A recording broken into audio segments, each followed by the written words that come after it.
என்ன பெருமாள் சொன்னார்? யதா தேவேஷு வேதேஷு கோஷு விப்ரேஷு சாதுஷு தர்மே மயிச்ச வித்வேஷா சவா ஆசு வினஷ்யதி. அப்ப பெருமாள் ஜாகிரதை கொடுக்கிறார். வேர்ட் ஆஃப் காஷன்னு சொல்றாள் இல்லையோ, அதை போல பெருமாள் சொல்றார், எப்போது எவனான ஒருத்தன் தேவர்களிடத்திலேயோ வேதங்களிடத்திலேயோ பசுக்களிடத்திலேயோ அந்தணர்களிடத்திலேயோ பக்தர்களிடத்திலேயோ தர்மத்திடத்திலேயோ என்னிடத்திலேயோ விரோதிக்கிறானோ பகைமை பாராட்டுகிறானோ அப்போது அழிவு காலம் நெருங்குகிறது என்று பொருள். யாரும் பக்தர்களிடத்தில் பரம பாராட்டக்கூடாது. பெருமான் பார்த்து கொண்டு வெறுமை இருக்க மாட்டான். நிர்வைராய பிரசாந்தாய ஸ்வசுதாய மகாத்மனே பிரக்லாதாய யதா துருக்யோத் அனிஷேபி வரோர்ஜிதம். நிர்வைராய, யாரிடத்திலும் குற்றம் பாராதவனாய், அனைவரிடத்திலும் நல்லதே பார்ப்பவனாய், தன்னை போல் பிறரை நிரக்கக்கூடிய என் குழந்தை பக்த பிரக்லாதன், அவனிடத்தில் தந்தையான ஹிரண்யகசிபு குற்றம் புரிய போகிறான். அப்போது அவனை நாம் பழி தீர்த்து விடுவோம். எப்ப நம்ம பக்தனிடத்தில் அபச்சாரப்பட்டானோ அப்போது அவன் வாழ்வது பிரயோஜனம் இல்லை. என்னிடத்தில் அபச்சாரப்பட்டால் கூட மன்னிக்கிறோம். ஆனால் என் பக்தனிடத்தில் ஒருத்தன் குற்றம் புரிந்தால் மன்னிப்பே இல்லை. தேவர்களை செல்லுங்கள். தேவர்கள்லாம் திரும்பி போயிட்டா அப்பதான் நாரதர் சொல்ல ஆரம்பிக்கிறார். யுக்தா லோககுருணா தம் பிரணம்ய திவௌகசஹ நியவர்த்தந்த கதோத்வேகா மேனிரேச்ச அசுரம் ஹதம். பெருமாளை சொல்லிட்டார், இனிமே இந்த அசுரன் இருக்க மாட்டான் என்கிற திருப்தியோட புறப்பட்டார்கள். தஸ்ய தைத்தியபுதே புத்திராக சத்வாரஹா பரமாத்புதாக. இந்த தைத்தியபதியான ஹிரண்யகசிபுவுக்கு 4 பிள்ளைகள் பிறந்தார்கள். பிரஹ்லாதா அபூன் மகான்ஸ்தேஷாம் குணைர் மகதுபாசகா. 4 பேரில் பிரஹ்லாதன் தான் மிகச்சிறந்தவன். அவனுடைய குணங்களை என்னமா வர்ணிக்கிறார் நாரதர் பாருங்கோ. தேஷாம் குணைர் மகதுபாசகா, குணத்தால் சிறந்தவன். பிரம்மண்யா, பிரம்மத்திடத்திலேயே சித்தம் லயித்தவன். சீல சம்பன்னஹா, உயர்வு தாழ்வு பார்க்க மாட்டான். எந்த தாழ்வானவர்களும் உயர்ந்தவர்கள் என்கிற குணமுடையவன். சத்தியசந்தா, உண்மை தவிர மெய் தவிர மற்றொன்று பேசத் தெரியாது. ஜிதேந்திரியா, தன் புலன்கள் அனைத்தையும் அடக்கி ஆள்பவன். ஆத்மவது சர்வபூதானாம் ஏகா, தான் தனக்கு எப்படி முக்கியமோ தன்னை போலத்தான் மற்ற அத்தனை பேரும் என்று தன்னை போலே பிறரையும் நினைப்பவன். பிரிய சுகிருத்தமாக, எல்லாரிடத்திலையும் அன்பு செலுத்துபவன். எல்லாரும் நன்னா இருக்கணும்னு மனதார வாழ்த்தக்கூடியவன். தாசவத் சன்னதாரியாங்கிரி, எப்போதுமே ஒரு தாசனை போலே அடிமையை போலே ஆச்சாரியனிடத்தில் வணக்கத்தோடு இருப்பவன். பித்ருவத்து தீனவத்சலக, ஒரு தந்தை எப்படி தன் குழந்தைக்கு எல்லா நல்லதும் பண்ணுவரோ அதை போல் தன் மக்களுக்கு அனைத்து நன்மைகளும் செய்ய வேண்டும் என்கிற ஆசை இருக்கிறவன். பிராத்ருவது சதிருஷே ஸ்னிக்தா, எப்படி அண்ணன் தம்பிகளுக்குள்ள நட்பு இருக்குமோ அதை போல எல்லாரிடத்திலையும் நட்பு பாராட்டுபவன்.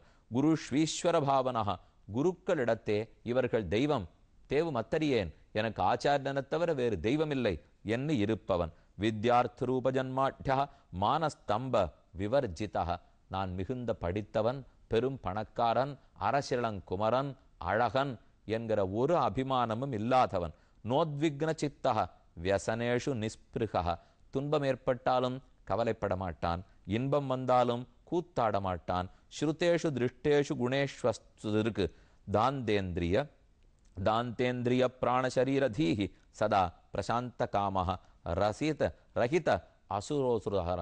இவன் அசுரனாக பிறந்திருந்தும் அசுரத்தன்மை இல்லாதவன். எந்தவித வித்யாமதமோ தனமதமோ ஆபிஜாத்திய மதமோ இல்லாதவனாக வாழ்ந்தான். வாசுதேவே பகவதி யஸ்ய நைசர்கிகீ ரதிஹி, எப்போதும் வாசுதேவனுடைய எம்பெருமானிடத்தில் நைசர்கிகமான பக்தி, தன்னடையே இயற்கையில எழக்கூடிய பக்தியோடையே பிள்ளை வாழ்ந்து வந்தான். ன்யஸ்த கிரீடனகோ பாலகா, இந்த குழந்தை பந்து தூதை பூம்புட்டில் விளையாட்டு சாமான்களை வச்சுன்னு விளையாடவே மாட்டார்.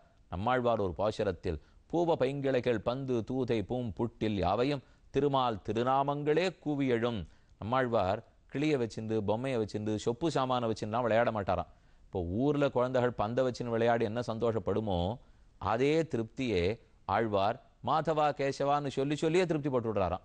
ஒரு கிளியை வச்சுட்டு ஒரு சிறு பெண் குழந்தை என்ன ஆசைப்படுவளோ அதை போலே லக்ஷ்மி மாதவி அப்படின்னு சொல்லியே நம்ம ஆழ்வார் திருப்தி போட்டு விடுறாராம். அதே போலத்தான் நஸ்த கிரீடனகாசக்தோ பாலகா, எந்த வந்த ஒரு விளையாட்டு சாமான்லையும் இந்த பிள்ளைக்கு ஆசை கிடையாது, விட்டுட்டான்.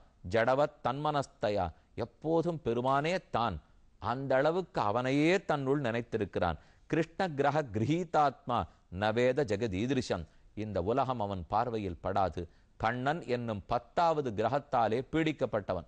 நவகிரகங்கள் படுத்துற பாடு சொல்லுவோம் இல்லையோ, அதுக்கு மேல பெருமாள் தான் 10வது கிரகம். நம்பெருமாளை சேவிக்கு போறோம் ஸ்ரீரங்கத்திலே. அழகிய மணவாளன், அவள் தான் மாப்பிள்ளை சாமி. கீழ வீடு மேல வீடுன்னு 2. கிழக்கு வீடு திருக்கண்ணபுரம். திருக்கண்ணபுரத்திலேருந்து சபரி பெருமாள் திருமலராயன் பட்டணத்துக்கு தீர்த்தவாரிக்காக மாசி மாசம் பௌர்ணமி அன்னைக்கு, மாசி பௌர்ணமி மாசி மகம், அதுக்காக எழுந்தருளுகிறார். அப்ப அந்த பெருமாளுக்கு மீனவர்கள் வலைச்சேரி முழுக்க அந்த இடத்துக்கு மாப்பிளசாமின்னு பேர். அவர் தான் மாப்பிள்ளை. அழகிய மணவாளன் ஸ்ரீரங்கத்துல நம்பெருமாளே கல்யாண திருக்கோலத்துல தான் இருக்கார். அழகிய மணவாளன்.